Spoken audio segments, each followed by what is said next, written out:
Hi, thank you for watching the Nature Center show on Channel 17.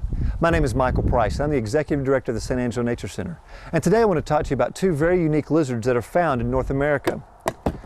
The first species I want to talk about is the Gila Monster. One of the things that makes Gila Monsters unique from other lizards is the fact that they're venomous. Now, unlike some venomous snakes that have venom glands in the tops of their jaws along with long retractable fangs, these guys have their venom glands in their bottom jaws. You can see here. And instead of fangs, they have just really large grooved teeth that the venom travels through as they bite whatever they're biting. Now, the reasons that Gila monsters have venom is actually for defense. Most venomous snakes use their venom to obtain food, but not so with Gila monsters. Gila monsters feed primarily on ground nestling birds and bird eggs, as well as small mammals. Therefore, they don't need to use their venom to obtain their food. Again, they use their venom primarily for defense. Another thing that makes these guys unique from other species of lizards are its scales. Most lizard species have really smooth scales or really rough scales. Not so with the Gila monster. The Gila monster has small bead-like scales that look like small beads all over its skin. It's still waterproof.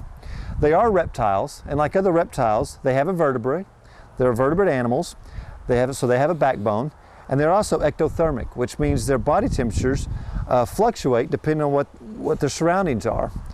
Even though they're found in the American deserts of the Southwest, in California, Arizona, Nevada, and Utah, they are active primarily early mornings and late at night.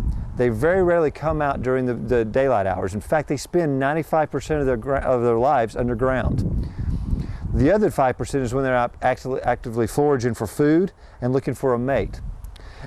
Now, Gila monsters have a tail that does not come off like other lizards. Their tails are used to store fat. You can see how fat its tail is because it's got a good supply of fat storage.